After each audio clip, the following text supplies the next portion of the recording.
আসসালামু আলাইকুম। আশা করি সবাই ভালো আছেন। আলহামদুলিল্লাহ আমরাও ভালো আছি। আজকে আপনাদের সাথে শেয়ার করব। এই তো মুরগি রান্না করব।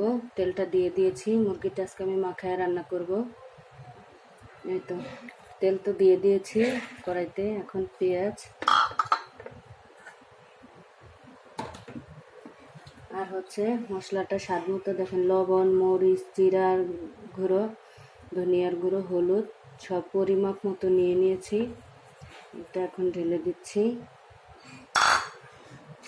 সাথে এই যে দারচিনি, এলাচ, তারপরে লং, তেজপাতা এটা দিয়ে দিচ্ছি। আর হ্যাঁ, সাথে আলু দিব।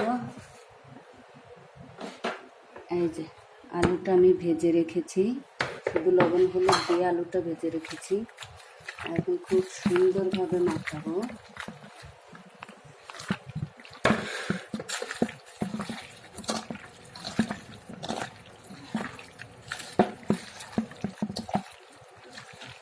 মুরগিটা এক একদিন এক এক রকম করে রান্না করলে ভালো লাগে। তো মাঝে মাঝে ভেজে রান্না করি, মাঝে মাঝে মাখায় রান্না করি। এই তো আজকে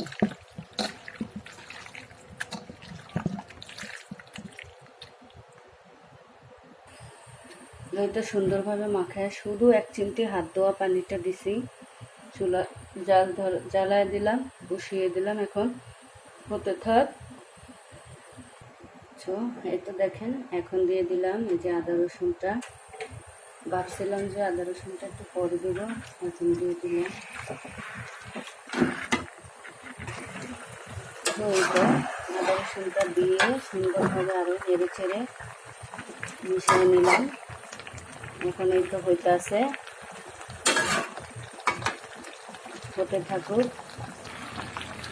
তো আমি এখানে পানি দিব না কষানোর জন্য, এই যে হাতে পানিটা দিচ্ছি। এটা দিয়ে দেখেন খুব সুন্দরভাবে কষিয়ে নিব, নেড়ে চেড়ে। এখন হতে থাক।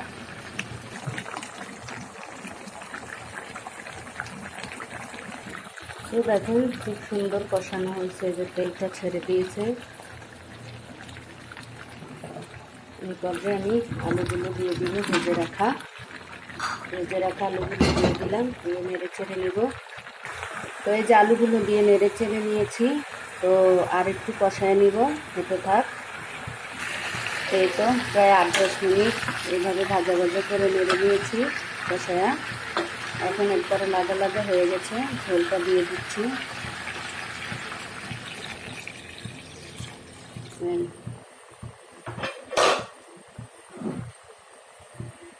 তো এই তো ঝোলটা দেওয়ার পরে ঝোলটা একটু আমি কম দিলাম, যেহেতু আলু সেদ্ধ, চিকেনও সেদ্ধ, তো যার জন্য ঝোলটাও কম রাখবো, কম দিলাম।